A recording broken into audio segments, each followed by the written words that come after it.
Ada sebuah cerita pendek. Seorang pengendara sepeda motor ditangkap oleh Pak Polisi, lalu diperiksa. Ini motor siapa?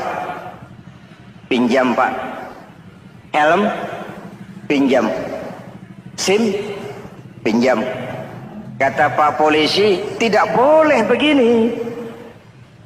Marah yang naik sepeda motor. Pak Polisi bagaimana? Kok tidak boleh? Yang punya saja bilang boleh.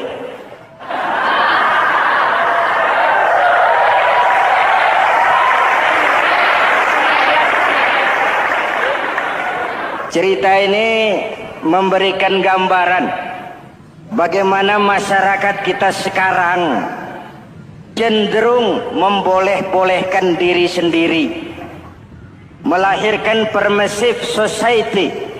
Masyarakat serba boleh dengan ukuran sakarepe dewe. Itu sebabnya agama diturunkan. Dalam contoh yang indah, Rasul memberikan gambaran bahwa Islam ini bagaikan sebuah bangunan yang komponen pokoknya 5. Bunyal Islamu ala khamsin. Islam dibangun di atas 5 komponen pokok. Jadi kalau Islam ini ibarat bangunan, unsur penunjang pokoknya itu 5. Mari kita analogkan Islam dengan bangunan.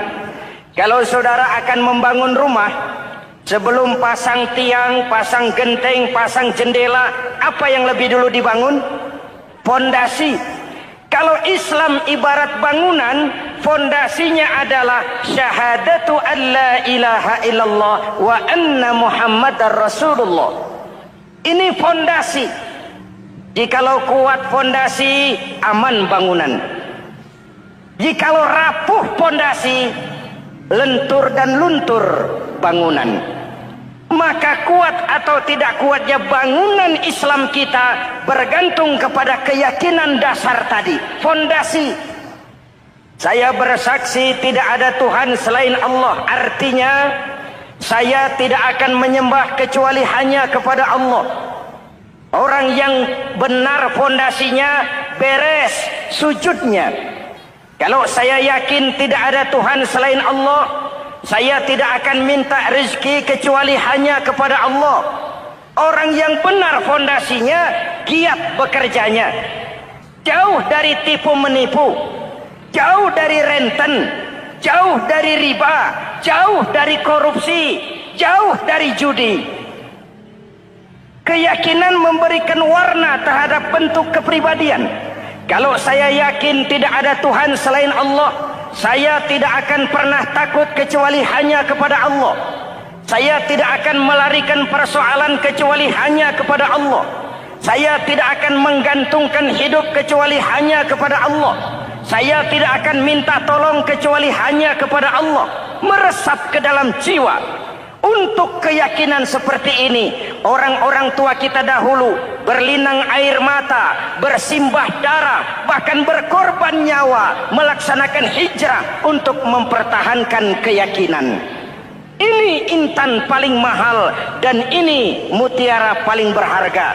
Zaman boleh berubah, tapi pondasi tidak boleh goyah.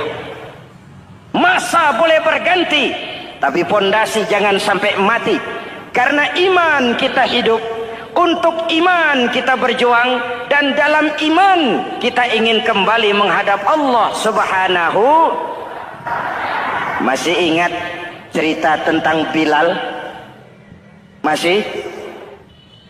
Mengulang kaji saja. Bilal itu budak sahaya. Ketika masuk Islam, dipanggil oleh majikannya. Bilal. Iya bos. Saya dengar kamu masuk Islam ya? Iya bos. Kok berani-beraninya kamu masuk Islam? Memangnya kamu budak siapa Bilal? Iya budak bos. Bos. Kamu kerja sama siapa? Sama bos. Bos. Yang gaji kamu siapa? Ya bos. Nah, kamu kan ngerti Bilal. Kamu budak saya, kamu kerja dengan saya, yang gaji kamu saya, yang beri makan saya. Kenapa? Kok beraninya masuk Islam padahal kamu belum saya kasih izin? Bos, bos boleh beli badan saya, tapi jangan mimpi bisa membeli jiwa saya. Tuhan boleh kuasai badan saya, tapi jangan mimpi bisa menguasai keyakinan saya. Saya memang benar Tuhan yang gaji, tapi kan saya digaji, saya kerja. Kerja itu kewajiban saya, gaji itu hak saya. Soal keyakinan, jangan ikut campur bos. Kurang ajar kamu Bilal. Biarin. Bilal, begini saja. Kalau kau mau meninggalkan keyakinanmu, meninggalkan Allah Tuhanmu, kau akan kami merdekakan. Tapi kalau kau tetap dalam keyakinanmu, kamu akan saya siksa sampai mati. Bagaimana? Jangan mimpi, bos. Lebih baik mati berkalang tanah daripada hidup bercermin bangkai. Biar saya gugur membela keyakinan daripada hidup jadi penjilat menjual akidah. Itu prinsip.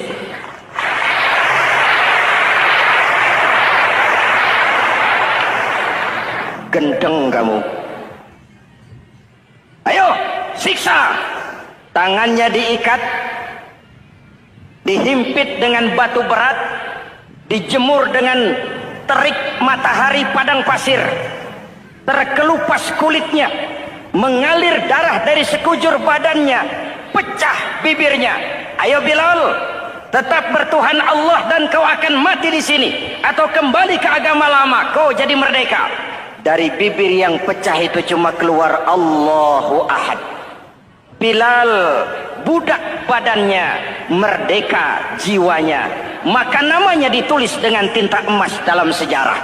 Kita zaman sekarang merdeka badan kita, tapi sering budak mental dan jiwa kita, maka sejarah tidak pernah mau mencatat kita.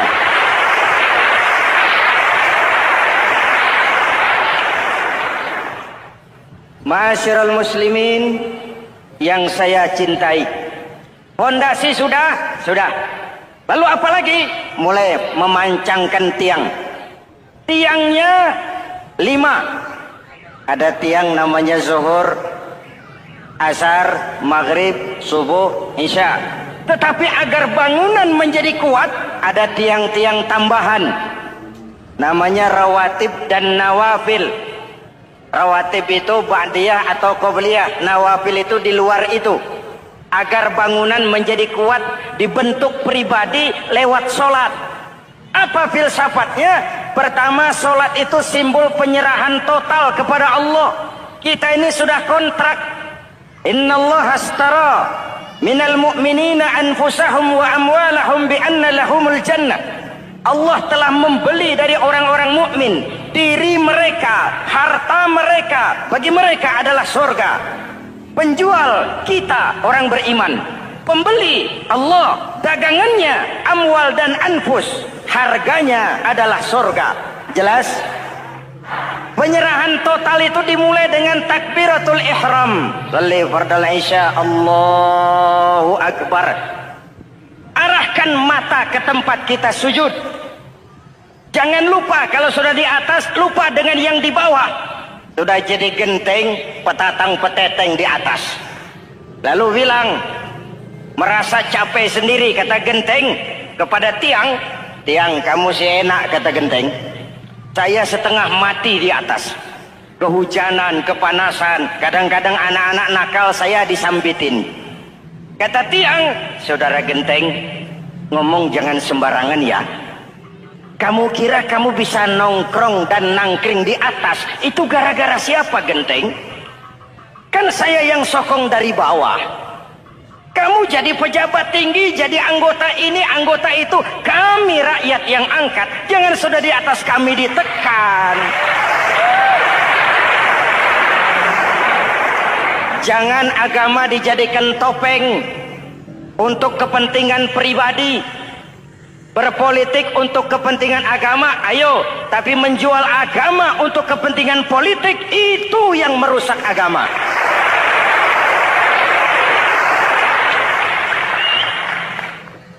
Ini kan kita lagi prihatin sedang meluncur kasus Bulog Gate 2. Innalillahi wa inna ilaihi raji'un. Kita lihat sajalah para petinggi kita sekarang bagaimana menyikapi hukum. Sebab saya dengar ada bargaining, orang takut teriak maling sapi karena DE maling wedus. Tidak berani teriak ada maling sapi karena dia maling kambing. Yang lain maling ayam, dikumpulin ternyata maling semua.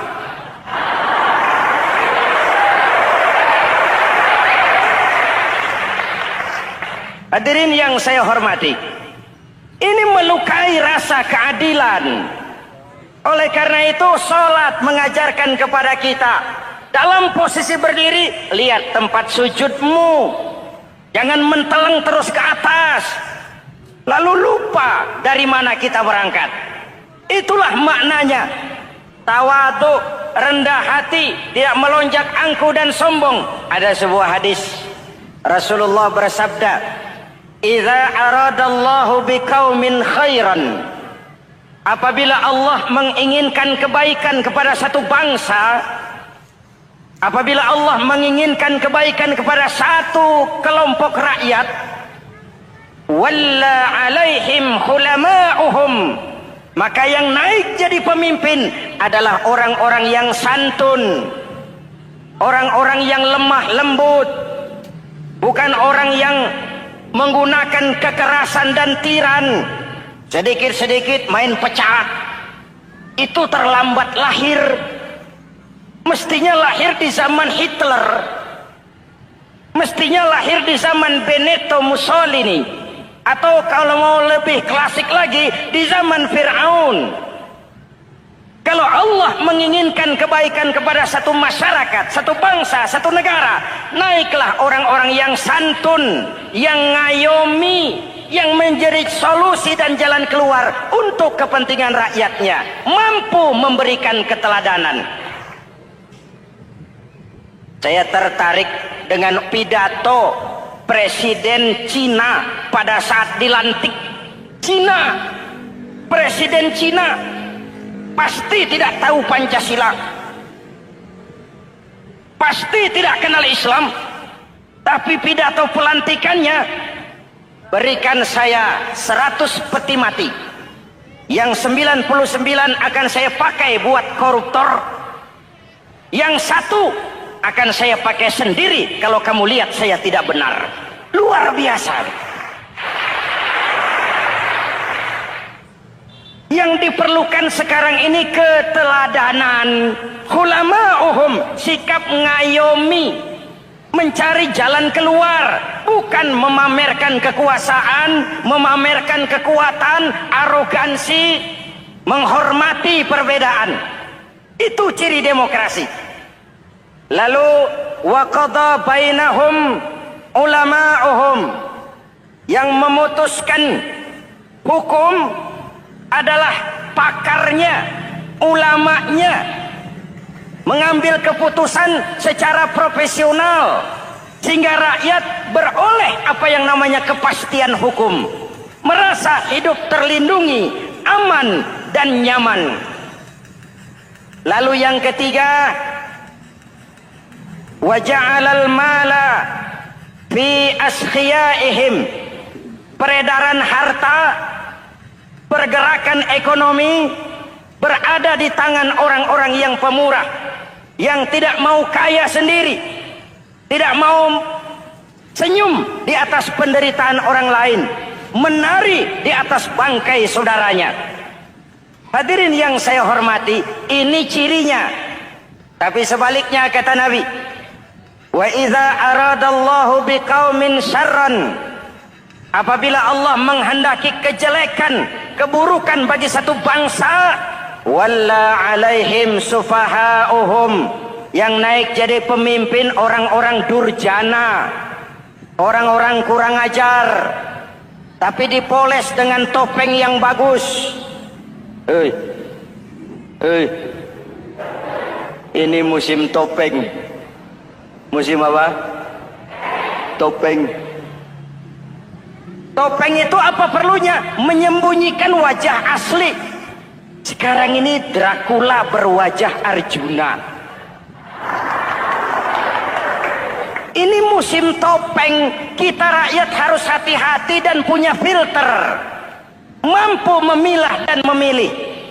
Walla alaihim sufaha'uhum wa qada bainahum juhaluhum. Yang memutuskan hukum, yang mengambil keputusan orang-orang bodoh. Wa ja'alal mala fi bukhalaihim.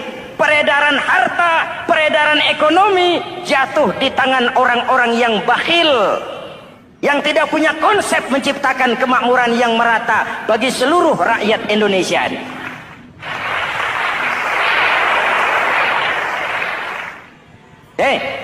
Kita kembali kepada tiang. Ini kan lagi cerita tiang tadi ya. Kalau sedang berdiri, lihat tempat sujud, jangan menteleng terus ke atas. Terserang penyakit tamak bin rakus alias serakah. Nah, selesai. Anggota badan yang paling terhormat ini kepala.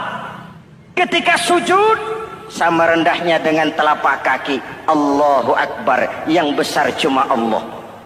Apa bedanya saya dengan saudara? Tidak ada, kecuali saya ngomong saudara dengerin. Kita sama-sama beribadah, sama-sama mencari nilai tambah di hadapan Allah.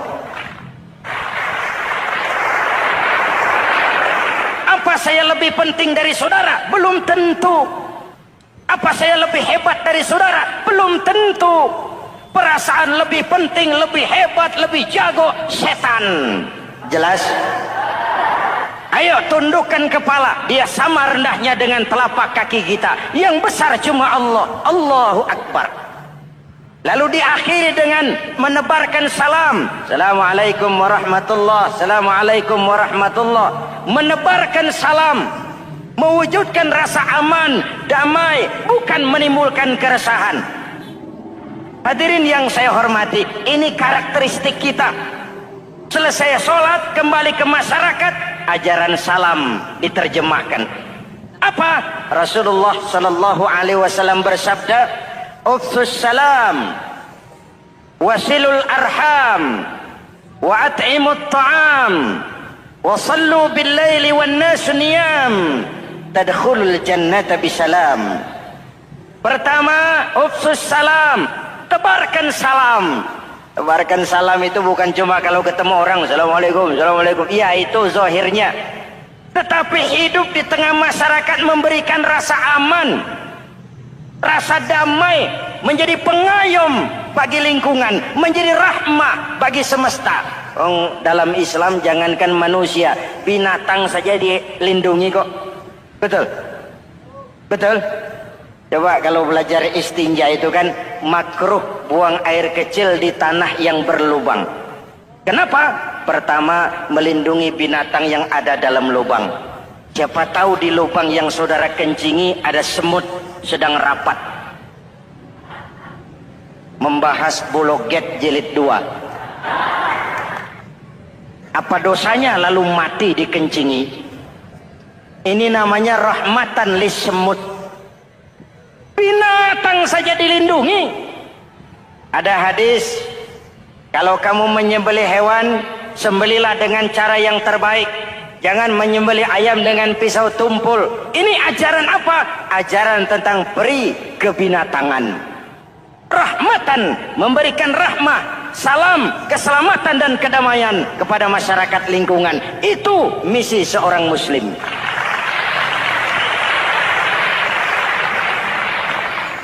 Hadirin, hadirat, ma'asyiral muslimin yang saya cintai. Saya kembali kepada pesan Nabi tadi itu. Pertama, ufsus salam, sebarkan salam. Sekarang ini kan yang banyak sebarkan isu, sebarkan fitnah, hancurkan nama baik orang, hantam orang di mana-mana. Padahal yang diajarkan ufsus salam, sebarkan perdamaian, bukan permusuhan. Cari kebenaran, bukan kemenangan. Lalu yang kedua, wasilul arham, sambungkan silaturahmi, tegakkan semangat kekeluargaan dan persaudaraan. Karena kita sudah diikat dengan tali akidah. Mari kita saling bertanya setelah lewat hari-hari yang dimana kita seperti saling berhadapan, seperti tercabut dari akar budaya kita sebagai bangsa. Semangat gotong royong, semangat kekeluargaan makin lentur dan luntur, dan perlu kita angkat kembali ke permukaan. Silul arham, sambungkan semangat silaturahmi. Wa at'imut ta'am, berikan makan orang-orang yang kelaparan. Mempunyai kepekaan dan kepedulian. Jangan menari di atas penderitaan orang. Jangan tersenyum di atas isak tangis tetangga. At'imut ta'am, mempunyai kepedulian yang tinggi. Wasallu bil laili wan nasu niyam, bangunlah di keheningan malam ketika orang sedang tidur. Istilah saya, kalau mau telepon Allah, jangan lupa nomor teleponnya, 44342. Jumlahnya 17. Zuhur, asar, maghrib, isya, subuh, 44342. Jangan ragu-ragu. Kalau angka cukup, telepon sambung. Kalau angka kurang, hati-hati salah sambung. Pak, mau sambung yang lebih cepat bagaimana? Bisa. Selain nomor itu, coba pakai sambungan langsung jarak jauh. Namanya SLJJ. Kapan? Tengah malam. Kenapa tengah malam? Lebih murah. Lebih murah. Saluran kosong, telepon jarang yang pakai, orang banyak tidur. Wa minal laili fatahajjad bihi nafilatan lak asa ayyab'atsaka rabbuka maqaman mahmuda. Nun di keheningan malam, bangun. Seperti bapak-bapak, ibu sering bangun tengah malam ya bu? Ya. Ngapain? Kalau bangun tengah malamnya sih saya percaya, cuma urusannya apa?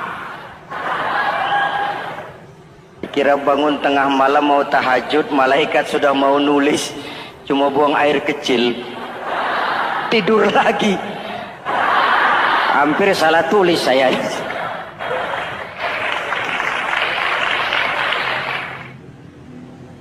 Baik, fondasi sudah Pak. Tiang siap, siap.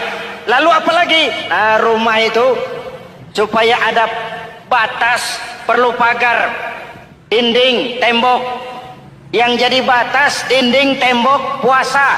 Asyamu junnatun, puasa adalah dinding, benteng yang menyelamatkan manusia jangan sampai menyentuh wilayah lain. Ada batas-batas dan norma yang diindahkan. Selesai tembok, dinding, selesai. Pagar, selesai. Lah rumah itu supaya bersih kan harus ada kamar mandi, jendela, pintu yang fungsinya membersihkan zakat. Kalau dia zakatul mal, dia bersihkan harta kita. Kalau dia zakatul fitrah, dia bersihkan jiwa kita. Kalau dia zakatul tijarah, dia bersihkan bisnis kita. Kalau dia zakatul ma'adin, dia bersihkan barang tambang kita. Karena itu dalam kitab-kitab fikih dikatakan zakat itu adalah harta yang tu'khazu min aghniyaihim wa turaddu ila fuqaraihim. Diambil dari yang kaya, diserahkan kepada yang miskin. Bapak-bapak, ibu-ibu, saudara-saudara kaum muslimin rahimakumullah. Di dalam kehidupan kita sebagai seorang muslim, minimal 5 kali dalam sehari semalam kita mendengar seruan untuk mendirikan solat yang disebut azan. Ada kalimat menarik di dalam kalimat azan itu. yakni seruan hayya 'alal falah, marilah menuju kepada keberuntungan, marilah meraih kemenangan. Seruan ini adalah kecenderungan dari setiap manusia, apapun warna kulitnya.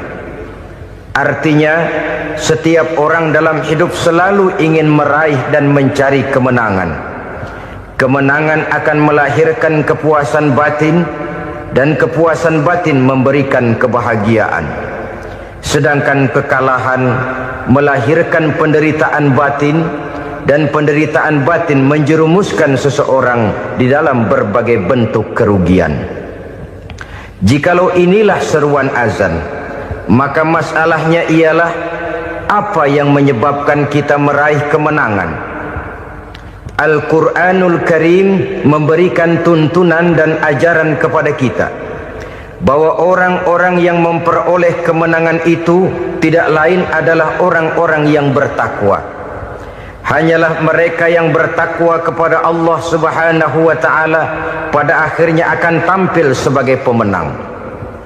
Lalu siapa orang yang bertakwa itu? Dijelaskan dalam awal-awal Al-Baqarah, orang yang bertakwa yang akan meraih kemenangan.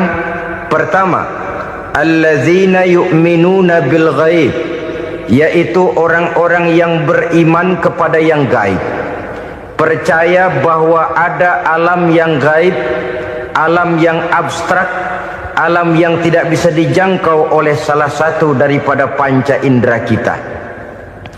Mereka percaya dan beriman kepada adanya malaikat, beriman kepada adanya iblis dan jin, beriman kepada adanya alam kubur, beriman kepada adanya alam mahsyar, beriman kepada adanya alam akhirat, beriman kepada adanya sorga dan neraka. Beriman bukan cuma sekedar beriman dalam ucapan bibir saja, tetapi beriman yang nilai iman itu mampu mewarnai gerak dan gaya hidupnya. Iman yang meresap sampai ke tulang sumsum, kemudian memberikan dampak positif di dalam kehidupan manusia. Alam, kita tahu, adalah sesuatu yang selain Allah, dan Allah bukanlah alam. Apapun namanya selain daripada Allah, itu adalah alam. Alam pada hakikatnya terbagi menjadi dua. Ada alam syahadah, alam nyata, alam konkret, alam yang bisa dijangkau oleh salah satu indera kita. Kemudian ada alam ghaib, alam yang tidak bisa dijangkau oleh panca indera kita, alam metafisika, alam abstrak, alam yang wajib kita imani keberadaannya. Kita percaya bahwa malaikat itu ada, kita percaya kepada jin, bahwa jin itu ada, kita percaya kepada adanya iblis dan setan. Bukan percaya kepada iblis dan setannya, percaya bahwa iblis dan setan itu ada. Itu termasuk salah satu daripada sifat orang yang bertakwa kepada Allah. Saudara-saudara kaum muslimin rahimakumullah, kecenderungan pembangunan yang lebih bersifat materialistis biasanya menggeser aspek kehidupan rohani. Orang berpikir empiri, dan dalam pola pikir yang demikian maka alam gaib tidak lagi mendapat perhatian. Aspek kehidupan yang bersifat rohaniah malah mulai ditinggalkan. Akibatnya terjadilah kepincangan di dalam kehidupan kita. Pernah ada satu pengalaman pribadi dalam perjalanan kembali ke tanah air. Dalam pesawat di sebelah kanan saya duduklah seorang Jerman namanya Heiner Simonsen. Iseng saya ajak kenalan, saya ajak ngobrol, saya tanya dia. Saya bilang, Mas Heiner ini, kalau pesawat yang kita tumpangi ini jatuh ke bawah, kira-kira apa yang bakal terjadi, Mas? Dia bilang, kita semua akan mati. Begitu? Iya. Oke. Apa itu mati? Tanya saya. Dia bilang untuk tahu apa itu mati, kita harus tahu lebih dahulu apa itu hidup. Saya pikir nih bule bisa ngomong juga. Baiklah kata saya, apa hidup menurut Anda itu? Oh, hidup itu dia bilang, kalau seluruh anggota badan kita bekerja secara normal, paru-paru memompa darah secara normal, jantung berdetak secara normal, sel-sel tubuh bekerja secara fit, dan organisme tubuh hanya mau bekerja secara normal, dia bilang, kalau kita memberi makan yang cukup, menu yang teratur, dan gizi yang lengkap. Saya bilang, kesimpulannya apa, Ner? Dia jawab, hidup adalah dari tangan ke mulut. Life is from the hand to the mouth, kata dia. Hidup adalah dari tangan ke mulut. Jadi masalah hidup tidak lebih daripada masalah isi perut. Orang pergi pagi, pulang sore, peras keringat, banting tulang, perut yang dibelain. Saya bilang, you are wrong. Sampean salah, Ner. Kamu orang Islam bukan? Bukan. Pantas. Kenapa saya salah? Dia bilang, ya jelas salah. Salahnya di mana? Kamu ini manusia. Kalau hidup cuma dari tangan ke mulut, saya bilang, kambing di kampung saya juga begitu pikirannya, Ner. Itu kambing di kampung saya, asal perutnya kenyang, sudah hidup dia. Perkara besok bagaimana, lusa prospeknya macam mana, bulan depan ada apa, kambing nggak pernah mikir. Di kampung saya kambing juga pikirannya begitu. Kamu Kristen ya? Tadinya. Loh kok tadinya, lalu apa sekarang kamu ini? Dia bilang, sekarang saya netral. Saya tidak beragama, tapi saya percaya kepada Tuhan sebagai pencipta alam. Saya ingat benar dia bilang, I haven't any religious, but I believe to God as the creator of the world. Kenapa bisa netral begitu, Ner? Habis saya bingung katanya. Islam bilang Islam baik, Kristen bilang Kristen baik, Hindu Buddha bilang Hindu Buddha baik, semua agama baik. Saya netral sekalian, nggak beragama. Yang penting saya percaya kepada Tuhan. Saya bilang, Ner, kamu ini kayak orang mau beli celana, lalu bingung. Yang satu bilang Levi's bagus, yang satu bilang Blue Jean hebat, yang satu bilang Wool England hebat. Celana ini hebat, celana itu bagus, celana ini hebat, semua celana bagus, kamu bingung. Akhirnya netral, tidak pakai celana. Itu juga salah. Saya pikir-pikir, kemudian saya melihat bahwa dua pola berpikir Henner ini nampaknya sudah mulai menggejala di lingkungan masyarakat bangsa kita. Disadari atau tidak, secara jujur kita harus berkata, dua pola pemikiran Henner ini mulai berkembang di tengah masyarakat bangsa kita. Pertama, pola pikir materialisme. Hidup adalah dari tangan ke mulut. Masalah hidup tidak lebih masalah isi perut. Itu yang perlu dibela, dan disitulah arti kehidupan. Pergi pagi, pulang sore, peras keringat, banting tulang untuk mempertahankan perut. Kalau sudah kemari cara orang berpikir, maka buat apa percaya kepada yang gaib? Untuk apa sholat? Untuk apa puasa? Untuk apa zakat? Untuk apa menghadiri majelis taklim? Tanpa kepercayaan kepada yang gaib, hidup berjalan menurut alur empiris dan materialis.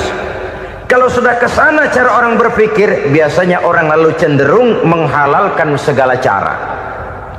Hanyalah orang yang percaya bahwa akhirat ada, hanyalah orang yang percaya bahwa alam kubur itu ada, hanyalah orang yang percaya bahwa malaikat itu ada, hidupnya akan lebih terarah dan terkendali. Karena kepercayaan kepada yang gaib, yang merupakan fase daripada kehidupan setelah hidup yang sekarang ini, mewarnai gerak pribadi seseorang di dalam dia melakukan kegiatan hidupnya.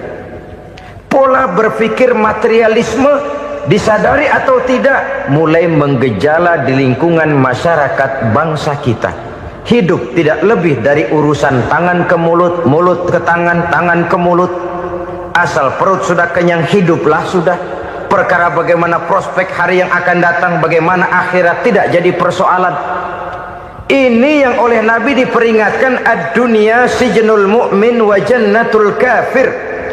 Dunia adalah penjara bagi orang beriman dan surga bagi orang kafir. Dulu di zaman Belanda hadis ini pernah disalah tafsirkan, disalah artikan, digunakan sebagai senjata untuk mengkebiri dan membuat impoten umat Islam. Sudahlah umat Islam gak usah macam-macam, kata Belanda. Dunia ini kan penjara buat orang Islam, surga buat orang kafir. Di penjara jangan bertingkah.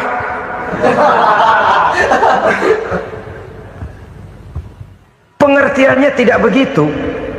Dunia adalah penjara bagi orang mukmin. Artinya dalam kehidupan dunia seorang mukmin tidak bebas memperturutkan hawa nafsunya. Di penjara hawa nafsunya itu. Sebaliknya surga bagi orang-orang kafir. Buat orang kafir surgalah dunia ini. Mereka bebas memperturutkan hawa nafsunya. Dilarang tidak terlarang, dicegah pun tidak tercegah. Mereka hidup menurut alur bisikan nafsu mereka sendiri. Kemudian bila ajal datang, maut merenggut nyawa, selesailah surganya sampai di situ. Maka bagi orang-orang yang tidak percaya kepada adanya akhirat, kepada adanya alam gaib, surganya sebatas umurnya. Sekali lagi, surganya sebatas umurnya. Bila umur selesai, ajal pun datang merenggut nyawa, selesailah sudah surganya sampai di situ. Alangkah pendeknya perjalanan orang-orang yang tidak percaya kepada alam gaib ini. Bagi kita mukmin, jikalau kita mampu memenjarakan hawa nafsu, kita bisa bahagia di dunia ini. Dan Islam memang tidak menyuruh kita sengsara di dunia. Raih dunia, kejar dunia, gapai dunia sebagai alat untuk mencapai kebahagiaan di akhirat nanti.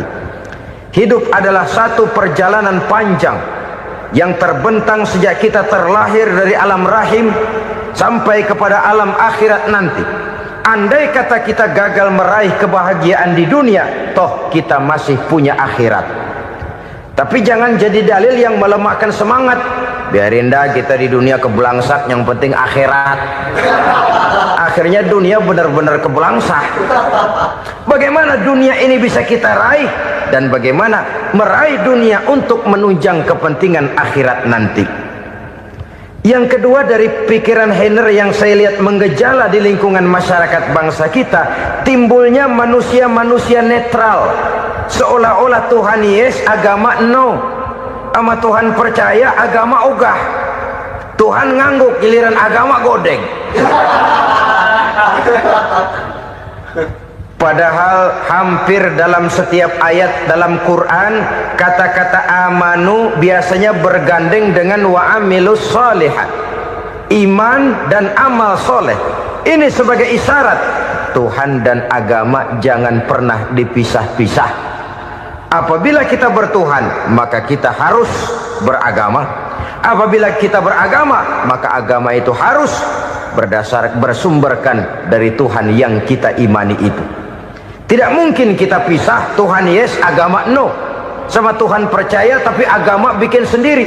Sembayangnya cukup bengong 2 jam madep ngulon.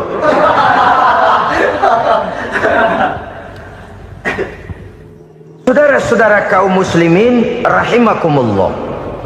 Jadi dengan demikian, agama yang kita akui merupakan unsur mutlak di dalam pembangunan sekarang ini, merupakan bagian dari kehidupan yang menuntun kita bahwa di balik alam nyata ini, di balik alam syahadah ini ada alam gaib. Dan mudabbir, murabbi, yang mengatur, yang menguasai, yang memelihara baik dia alam nyata, baik dia alam gaib, tidak lain adalah Allah Subhanahu wa ta'ala. Di sana ada satu super power, satu maha kekuatan yang kita perlu bersandar kepadanya. Sebagai makhluk nyata yang hidup di alam nyata, berbuatlah secara nyata sebagaimana harusnya kita berbuat. Karena Islam jelas bukan agamanya orang pemalas. Islam jelas bukan agamanya orang yang mengajarkan setelah selesai sholat boleh duduk, nggelenggem ayam-ayam, ndelohom. menghitung bintang di langit sambil menunggu keajaiban. Tidak. Islam adalah agama yang mengajarkan apabila sholat sudah selesai kamu kerjakan, bertebaranlah di permukaan bumi, cari karunia Tuhanmu. Jangan hidup berpangku tangan menunggu keajaiban, karena hidup bukan undian. Jangan berharap untung besar tanpa mau peras keringat. Tapi di sebalik itu toh kita juga harus yakin bahwa di sisi usaha nyata yang kita lakukan ada satu super power, satu maha kekuatan gaib yang menentukan berhasil dan tidaknya usaha kita. Kepercayaan kepada hal semacam inilah yang mendorong kita untuk mempunyai sandaran vertikal, agar jikalau usaha ini berhasil, kita tidak lupa diri dan lupa daratan. Jikalau usaha ini gagal, kita tidak putus asa dan buruk sangka, tidak cupik pandangan dan sempit hati, tapi mampu melihat persoalan dengan kacamata putih sambil husnuzon kepada Allah Subhanahu wa ta'ala. Kita percaya malaikat itu ada yang namanya raqib dan atid, mengawasi gerak hidup kita sampai kepada gerak hati kita. Ini memberikan sugesti agar kita berhati-hati, tidak sejengkal tanah pun kita bisa berlindung dari pengawasan raqib dan atid. Ada munkar nakir yang akan menyoal kita di alam kubur. Ada malaikat Malik, penjaga neraka. Ada malaikat Ridwan yang menjaga surga. Kita percaya kepada adanya jin, kita percaya kepada adanya setan, iblis. Percaya kepada adanya, bukan mempercayai si setan, si iblis lalu menjadikannya sebagai teman. Tidak. Percaya bahwa mereka itu ada dan merupakan makhluk Allah yang gaib, yang diciptakan Allah Azza wa Jalla. Kepercayaan kepada alam gaib memberikan motivasi terhadap gerak lahir manusia, sehingga dengan motivasi kepercayaan kepada yang gaib, gerak lahir jadi lebih terarah, jadi lebih terpelihara. Pernah seseorang bertanya, "Pak, apakah adanya akhirat bisa dibuktikan secara ilmiah?" Saya bilang tidak bisa, tidak bisa. Kenapa? Karena yang berangkat nggak pernah pulang kemari lagi. Kalau dia pulang kemari bisa kita tanya bagaimana enak di sono. Cuma secara moral saya katakan, lebih beruntung orang yang percaya kepada akhirat daripada yang tidak. Sekarang saudara percaya akhirat ada, lalu saudara baik-baik di dunia, sholat, puasa, zakat, menolong orang lain, menebarkan kebajikan. Saudara mati, andai kata akhirat tidak ada, toh dalam hidup saudara sudah berbuat baik, paling tidak nama saudara akan dikenang sebagai orang baik.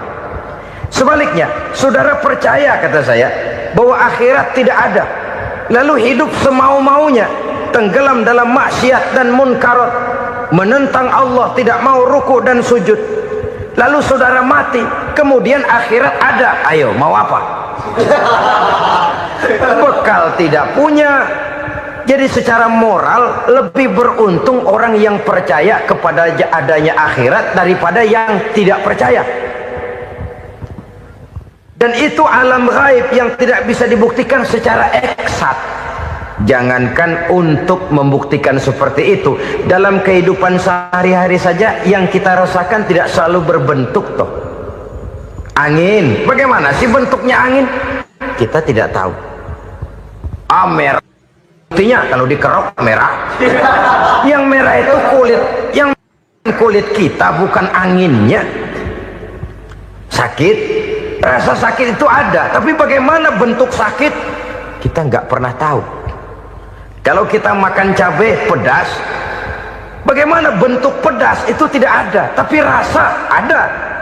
Bentuk pedas hijau, cabenya bukan pedasnya. Tidak semua yang kita rasakan bisa kita gambarkan dalam bentuk yang konkret. Oleh karena itu, sekali lagi bahwa kepercayaan kepada alam yang gaib mampu memberikan satu sugesti yang menata kehidupan seseorang lebih lurus, lebih terarah, dan lebih terkendali.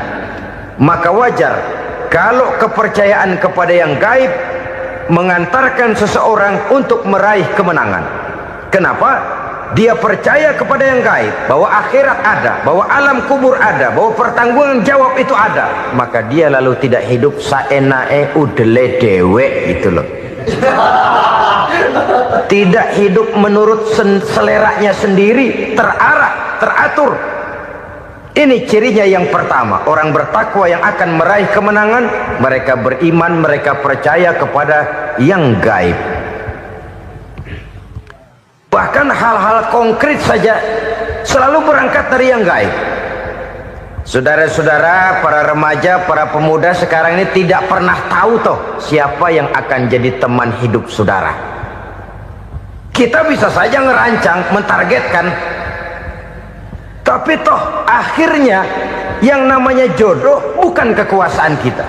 Rezeki di luar kemampuan kita. Begitu juga ajal, maut, jodoh, ajal adalah contoh-contoh konkret bahwa pada akhirnya yang gaiblah yang menentukan. Bertahun-tahun ngelancong, emang jodoh seret nggak jadi.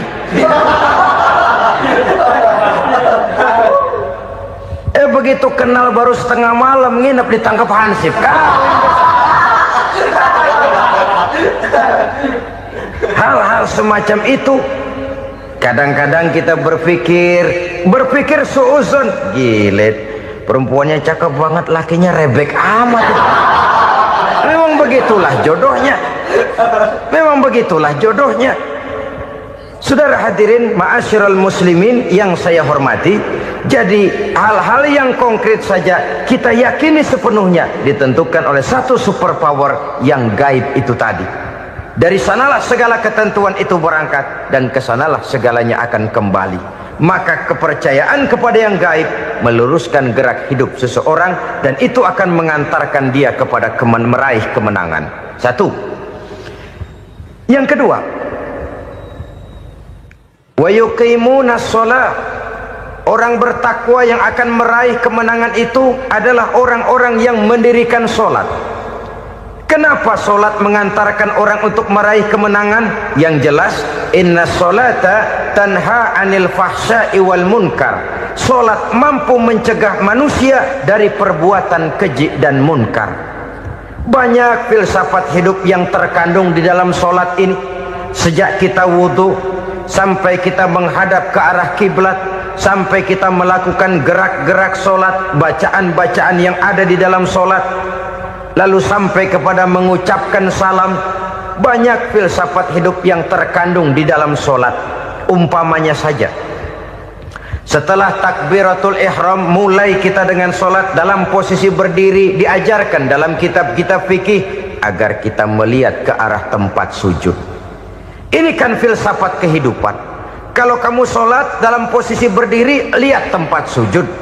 Jangan sholat mata jelalatan, sebab nanti bisa mengurangi kekhusyuan. Jadi wajar kalau yang dikatakan bahwa yang paling afdol adalah shaf yang di depan.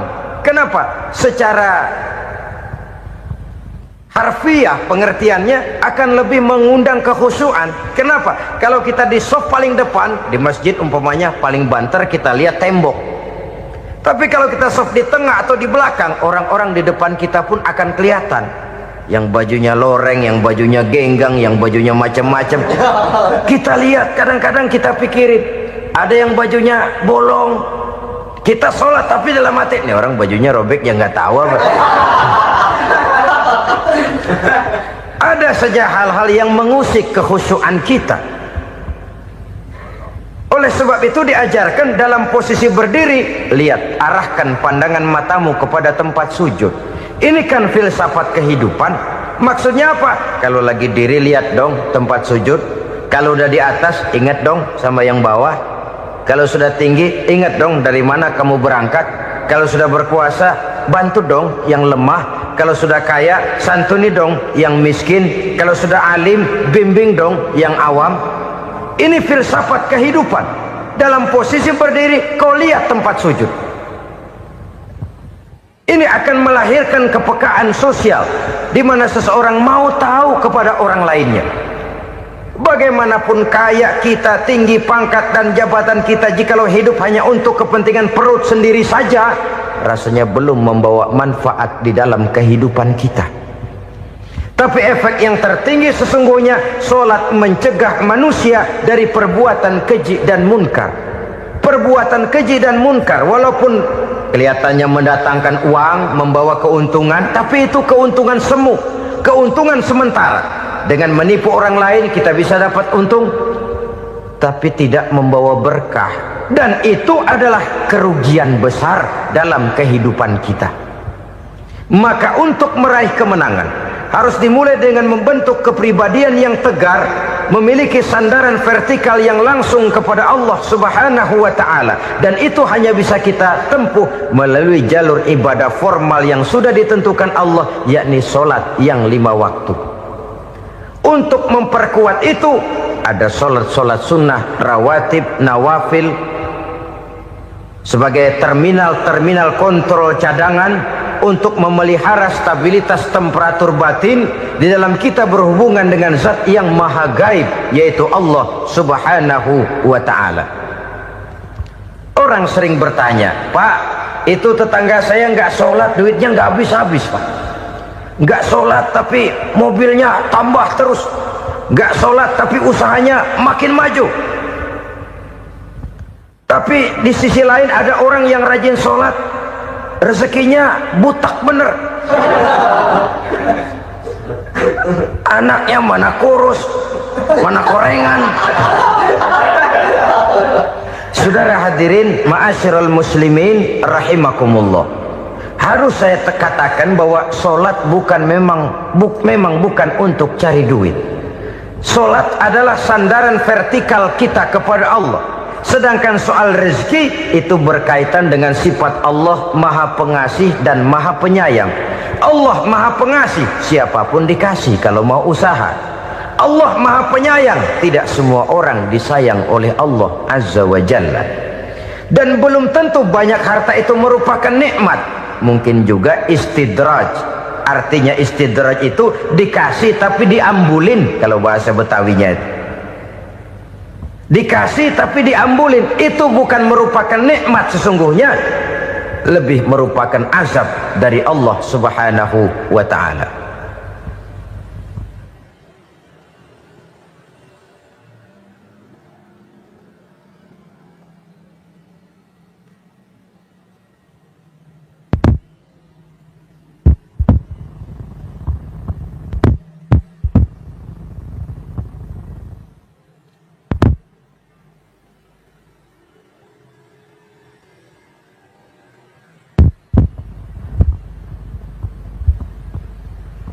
Agama mempunyai sistem solat, dan kita umat Islam telah dituntun oleh Allah Subhanahu wa ta'ala yang wajibnya 5 kali dalam sehari semalam mendirikan solat, dan itu tentu berada dalam jangkauan kemampuan manusia.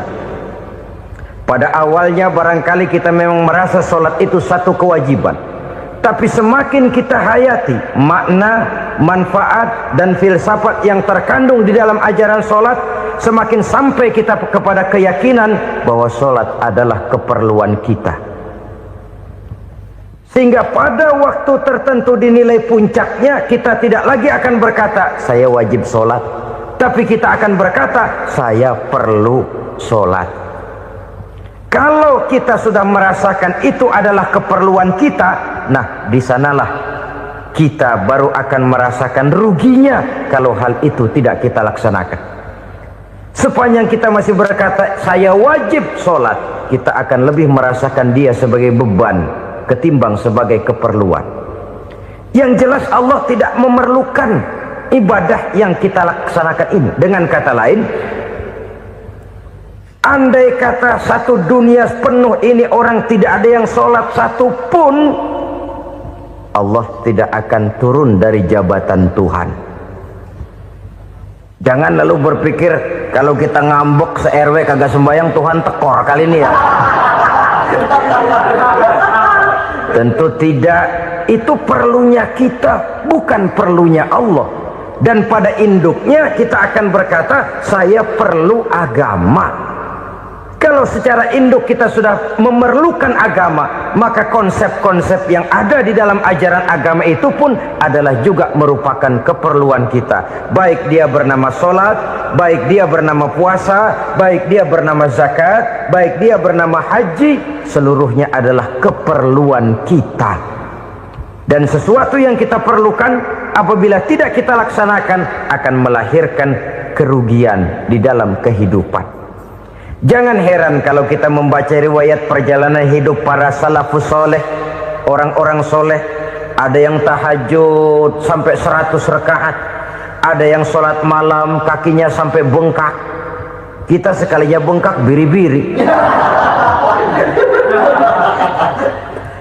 Ada yang sholat membaca surah dalam Al-Quran sampai khotam Quran. Kok mau? Mereka sudah merasakan itu keperluan. Itu saja soalnya. Satu saat pun jikalau kita merasa bahwa itu keperluan saya, kita pun akan melaksanakan seperti itu. Keperluan saya dalam kehidupan. Inilah yang kedua. Yang ketiga, orang bertakwa yang akan meraih kemenangan itu, wa mimma razaqnahum yunfikun. Mereka membelanjakan sebagian daripada rezeki yang diberikan Allah kepada mereka. Mereka infakkan di jalan Allah. Ada satu dialog menarik. Satu hari seorang anak muda bertemu dengan seorang kakek-kakek yang sudah dikenalnya baik. Bertanyalah anak muda ini, "Kek, umur kakek berapa tahun?" 15 tahun, kata si kakek. "Anak kakek berapa orang?" 1. "Harta kakek berapa banyak?" 15 juta. Si anak muda ini bengong, lalu protes, "Kok kakek bohongin saya?" "Kenapa?" "Saya tahu umur kakek 70 tahun. Kenapa ngaku 15? Saya tahu anak kakek 5. Kenapa bilang 1? Saya tahu kakek miliuner, miliaran uang kakek. Kenapa ngaku cuma 15 juta? "Begini," kata si kakek tadi, "benar umur saya 70 tahun. Tapi dari umur yang 70 tahun itu baru 15 tahun terakhir ini saya merasakan ibadah kepada Allah. Meninggalkan maksiat, jauh dari segala macam munkarat. Maka yang 15 tahun inilah yang benar-benar saya rasakan sebagai umur saya. Benar anak saya 5, tapi yang 4 susah diatur. Cuman 1 rasanya nih yang bakal jadi si buah hati belahan jantung pelanjut cerita penerus sejarah. Cuma 1 ini yang saya harapkan, yang akan jadi anak soleh, yang akan membuat saya menerima pensiunan pahala. Kalau yang 4 apek dah, nggak ada harapan. Yang 1 nyekek botol melulu." "Oh begitu." "Iya. Lalu kenapa kakek bilang harta kakek cuma 15 juta padahal saya tahu kakek uangnya miliaran, depositonya banyak?" "Ya karena 15 juta itulah yang saya ingat yang pernah saya belanjakan di jalan Allah. Saya merasa itulah harta saya yang sebenarnya. Yang miliaran yang saya simpan di bank kelak kalau satu saat saya mati akan jadi rebutan di antara anak-anak saya. Iya kalau anak saya soleh kayak yang 1 ini. Kalau yang 4 tadi udah tulen dia bakal berantem dah berebut tuh." Jadi 15 juta yang saya belanjakan di jalan Allah inilah yang saya merasakan benar-benar harta saya yang sesungguhnya. Dialog ini patut menjadi bahan renungan kita bersama. Diberikan kita umur 40, 50, 60, 70, 80. Berapa tahun dari umur yang diberikan itu yang jalan mulus, yang kita gunakan untuk melaksanakan ibadah? Banyak harta kita simpan di bank, di lemari, di dompet, di tas.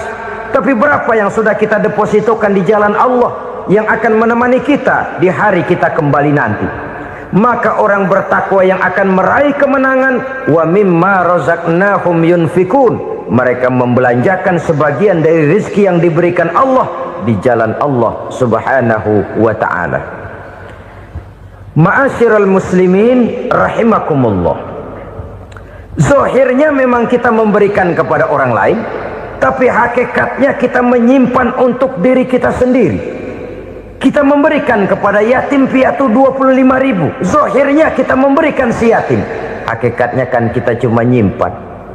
Saya berikan, titip kepadamu, ini untuk saya di akhirat. Kau boleh belikan baju, kau boleh belikan untukmu makan, kau boleh bayarkan sekolahmu, ini untuk saya. Hakikatnya kita nyumbang masjid 1 juta, zahirnya kita berikan kepada panitia masjid, tapi hakikatnya kan cuma titip 1 juta ya, untuk saya di alam kubur nanti. Silahkan kau boleh belikan semen, ini uang, belikan besi, belikan pasir, saya cuma sekedar titip untuk kepentingan saya. Hakikatnya kita cuma sekedar menitip. Sebagaimanapun pada hakikatnya, apapun yang kita miliki dalam kehidupan kan cuma sekedar hak guna pakai, bukan hak milik mutlak. Harta kita, rumah kita, kendaraan kita, kebun kita, pabrik kita, hak guna pakai saja. Hak milik mutlak cuma untuk Allah subhanahu wa ta'ala. Saudara-saudara kaum muslimin rahimakumullah, ini yang ketiga. Kemudian yang keempat, orang-orang bertakwa yang akan meraih kemenangan, allazina yu'minuna bima unzila ilaika, mereka yang beriman, mereka yang percaya kepada apa yang telah diturunkan kepadamu Muhammad, ay Al-Quran, yakni Al-Quranul Karim. Setelah percaya kepada yang gaib, mendirikan solat, kemudian menginfakkan sebagian dari rezeki yang diberikan Allah, mereka juga lalu percaya kepada yang diturunkan terhadap Nabi, yaitu tidak lain Al-Quranul Karim. Sekali lagi di sini, percaya bukan hanya sekedar percaya saja, tetapi percaya lalu menjadikan Al-Quran itu sebagai pedoman hidup. Sebab memang Al-Quran itu adalah GBHM, garis-garis besar haluan muslim. Apa yang harus kita lakukan, apa yang harus tidak kita lakukan, bagaimana mestinya kita bertingkah laku dan berbuat, seluruhnya tercantum di dalam Al-Quranul Karim.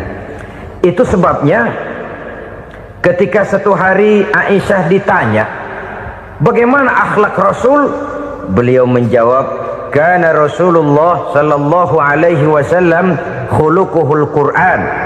Akhlak daripada Rasulullah tidak lain adalah Al-Quran. Jawaban simpel ini memberikan gambaran bahwa keseluruhan daripada konsepsi Quran sudah diterjemahkan dalam kehidupan Rasulullah sallallahu alaihi wasallam. Karena kita tahu akhlak adalah keseluruhan dari gerak hidup manusia. Sejak ia berpribadi, berumah tangga, bertetangga, bermasyarakat, sampai kepada berbangsa dan bernegara, Al-Quran tetap memberikan sentuhan nilainya. Oleh karenanya, orang-orang yang bertakwa adalah orang-orang yang menjadikan Al-Quran sebagai pedoman dalam kehidupannya. Dan kita yakini Al-Quran diturunkan kepada Nabi Muhammad bukan merupakan produk Nabi Muhammad. Isi dan redaksinya langsung dari Allah subhanahu wa ta'ala. Kemudian cirinya yang kelima, orang bertakwa yang akan meraih kemenangan itu, wa ma unzila min qablika, tidak hanya sekedar percaya kepada yang diturunkan terhadap Nabi Muhammad yaitu Al-Quran, mereka juga percaya kepada apa yang pernah diturunkan kepada para nabi, kepada para rasul sebelum Nabi Muhammad.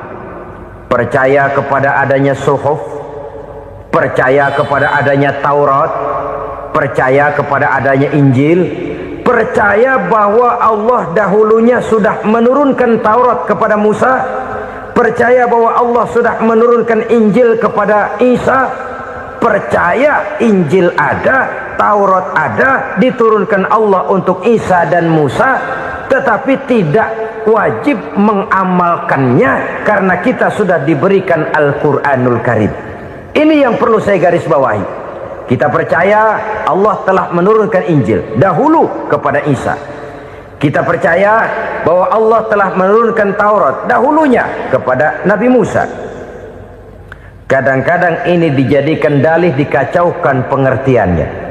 Quran saja mengajarkan bahwa orang yang bertakwa harus percaya kepada Injil, maka pakailah Injil. Apalagi kalau ayat sebelumnya ditilap, dihapus, dihilangkan, Injilnya yang ditekankan, maka akan terjadilah penekanan yang salah arah. Karena salah arah akhirnya bisa merusak dan menghancurkan akidah. Ketika Rasul suatu saat pernah ditanya orang, "Ya Rasul, bagaimana sikap kita sebagai muslim terhadap Injil yang ada sekarang?" Beliau menjawab, "La tukadzibuhu jami'an wa la tusaddiquhu jami'an." Jangan didustakan seluruhnya, jangan juga dibenarkan semuanya. Artinya, ini sudah merupakan gambaran dari Rasul bahwa dalam Injil yang ada sekarang masih ada ajaran-ajaran tauhid yang dibawa oleh Nabi Isa dan diajarkan kepada umatnya. Tapi juga dalam Injil yang sekarang ini sudah terkena intervensi dan investasi manusiawi. Karena itu Rasul menyimpulkan, la tukadzibuhu jami'an wa la tusaddiquhu jami'an. Jangan didustakan semua, jangan dibenarkan seluruhnya. Kita memang percaya Allah telah menurunkan Injil kepada Nabi Isa dulu, tapi kita tidak wajib mengamalkan Injil. Kita percaya Allah telah menurunkan Taurat kepada Nabi Musa, tapi kita tidak wajib mengamalkan kitab ajaran Taurat. Yang wajib kita percayai dan kita amalkan hanyalah Al-Quranul Karim. Kenapa? Oleh karena baik yang ada di dalam Taurat, baik yang ada di dalam Injil, tentu tercakup di dalam Al-Quran sebagai kitab terakhir yang diturunkan oleh Allah Subhanahu wa Ta'ala. Dan itu wajar. Kalau seorang pejabat mau mengeluarkan satu keputusan baru, tentu dia harus meninjau keputusan-keputusan lama. Andai kata dianggap tidak berlaku, dianggap tidak relevan lagi, maka keputusan-keputusan lama itu tentu sudah dianggap tidak berlaku. Sebagian daripada aturan-aturan dalam keputusan lama yang masih dianggap relevan tercantum dalam keputusan baru yang wajib diamalkan. Begitulah hubungannya antara Al-Quran, Taurat, Zabur, dan Injil. 4 kitab samawi yang diturunkan Allah masing-masing kepada Zabur untuk Nabi Daud, Taurat untuk Nabi Musa, dan Injil untuk Nabi Isa alaihi wassalatu wassalam. Ketiga-tiga kitab itu kita percayai adanya. Kita yakini Allah telah menurunkan Zabur, Taurat, dan Injil, tapi kita tidak wajib mengamalkannya. Yang wajib kita mengamalkannya sekarang ini tidak lain hanyalah Al-Quranul Karim saja, karena ia mencakup apa yang ada di dalam Zabur, apa yang ada di dalam Taurat, dan apa yang ada di dalam Injil. Keotentikannya bisa dipertanggungjawabkan. Ya, tapi kan Nabi Muhammad sudah mati 14 abad yang lalu, dan di zaman beliau Al-Quran kan belum dikodifikasikan, belum ditulis. Bagaimana keotentikannya bisa dipertanggungjawabkan? Mudah saja. Allah berjanji, "Inna nahnu nazzalna dzikra wa inna lahu lahafizun." Kami yang menurunkan Al-Quran dan kami yang akan menjaga dan memeliharanya. Allah turunkan Quran, Allah menjaganya. Bagaimana cara Allah menjaga Al-Quran itu? Banyaknya orang-orang yang hafaz Al-Quran. Hafaz Al-Quran 30 juz, 114 surah, 6.666 ayat. Sehingga jangankan satu kata, jangankan satu ayat, satu kalimat saja berubah sudah akan timbul reaksi dan mudah dimengerti. Kenapa? Banyak orang-orang yang hafaz Al-Quran. Sedangkan pada setiap akhir tahun biasanya malaikat Jibril selalu mengadakan checking terhadap ayat-ayat yang diturunkan pada waktu itu. Di zaman Nabi sendiri sudah ada usaha kodifikasi. Dan yang lebih luar biasa lagi, sampai hari ini tidak seorang pun mampu membuat satu ayat saja semacam Al-Quran. Ke bahasa manapun dia diterjemahkan, naskah aslinya tetap ikut, rujukan dasarnya tetap ada. Berdasarkan itu, maka tidak mungkin terjadi penyelewengan terhadap atau pemalsuan terhadap ayat-ayat Al-Quranul Karim. Kesuciannya, keotentikannya, kemurniannya bisa dipertanggungjawabkan. Ma'asyiral muslimin rahimakumullah. Oleh karenanya, konsepsi dasar daripada ajaran Islam ini memang tidak lain adalah Al-Quran dan Sunnah. Isi daripada agama Islam yang merupakan iman, Islam dan ihsan, konsepsi dasarnya tidak lain adalah Al-Quran dan Sunnah Rasulullah Sallallahu Alaihi Wasallam. Maka yang kita perlukan sekarang ini adalah terjemahan Al-Quran di dalam kehidupan kita. Dengan demikian, maka gaya kehidupan yang lebih Qurani itulah yang kita dambakan.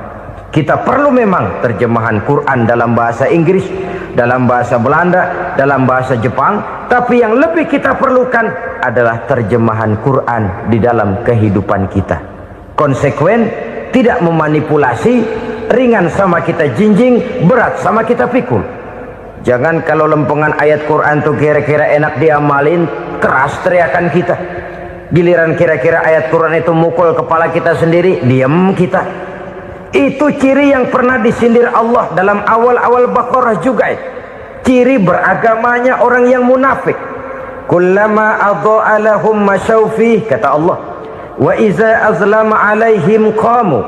Apabila terang mereka jalan, apabila gelap mereka berhenti.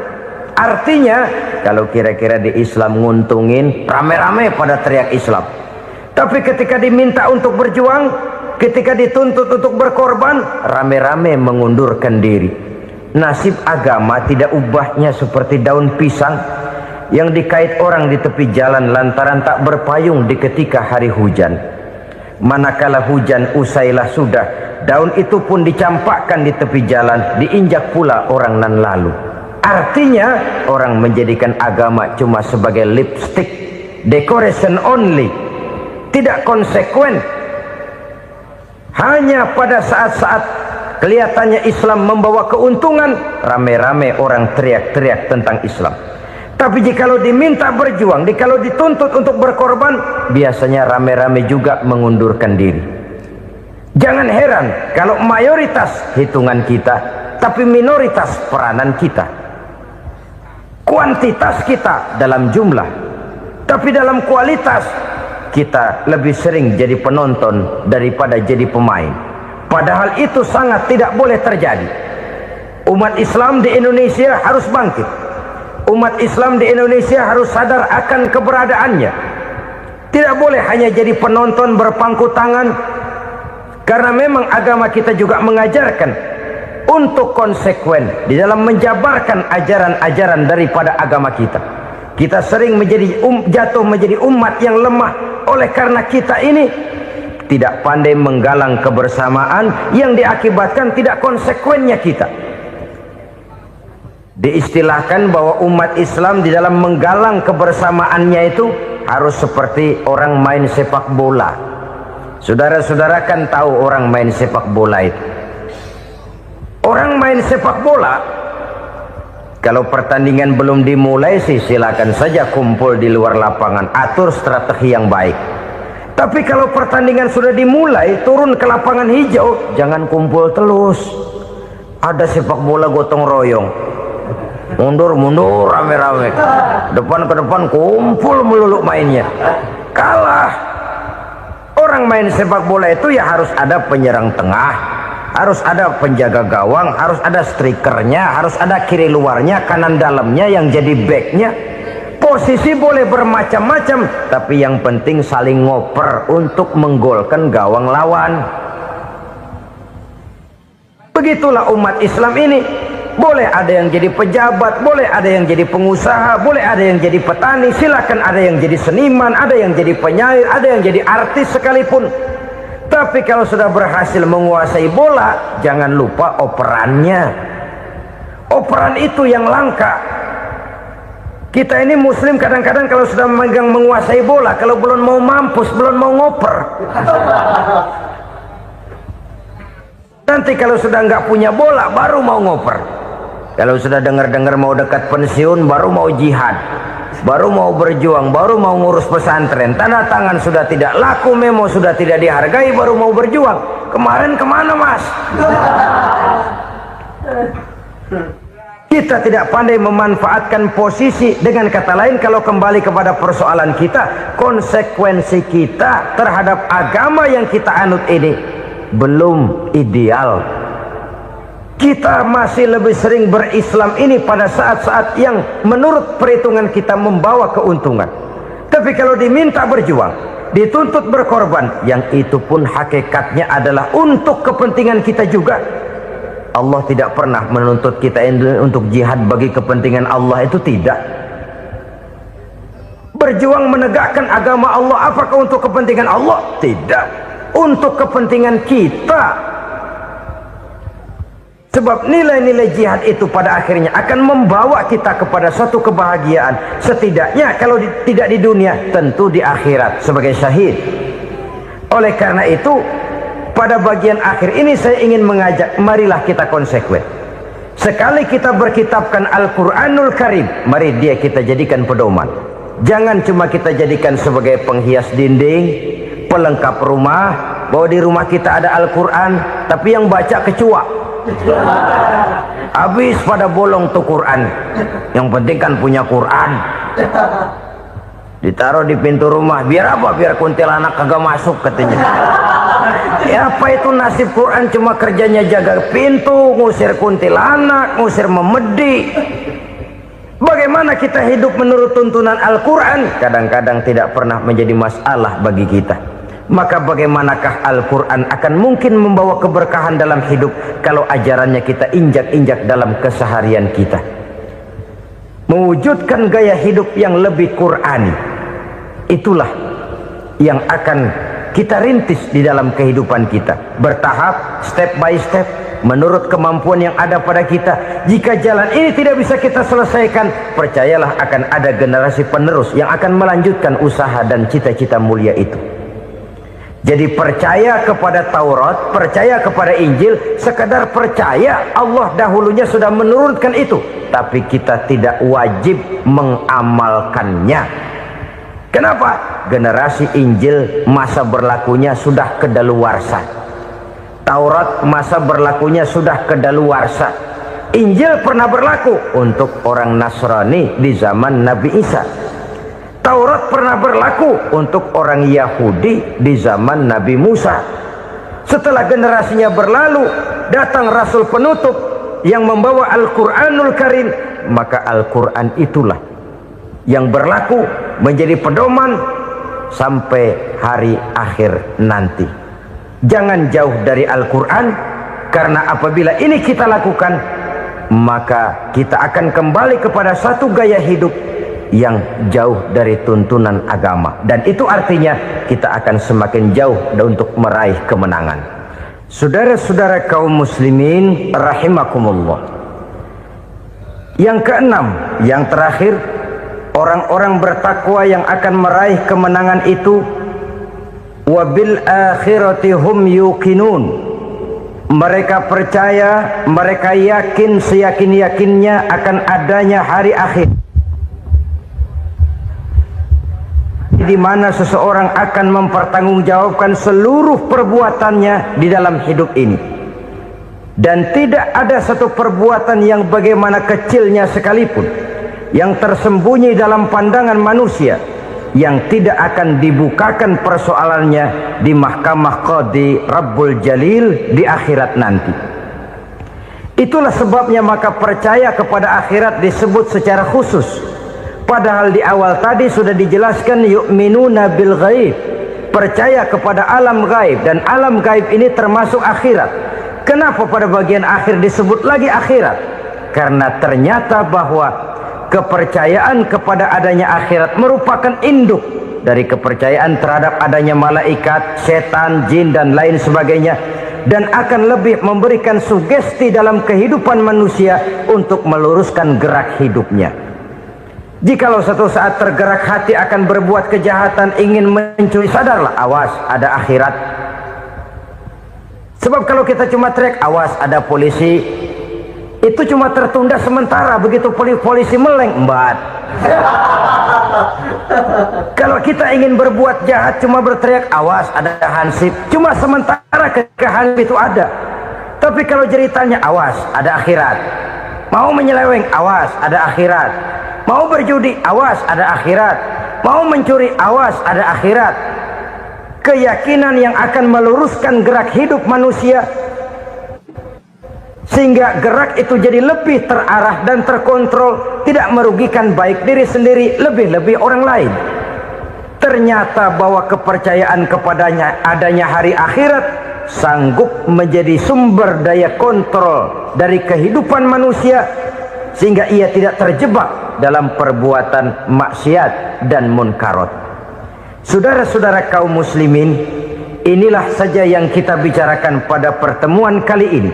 Semoga Allah subhanahu wa ta'ala memberikan kekuatan zahir dan batin kepada kita untuk dapat meraih kemenangan dengan beriman kepada yang gaib, mendirikan solat, membelanjakan sebagian dari rezeki yang diberikan Allah, percaya kepada Al-Quran, beriman kepada kitab-kitab yang diturunkan sebelum Al-Quran, lalu meyakini adanya hari akhirat. Terima kasih atas segala perhatian, mohon maaf atas segala kekurangan. Usikum wa nafsi bitaqwallah. Wassalamu alaikum warahmatullahi wabarakatuh. Waalaikumsalam warahmatullahi wabarakatuh.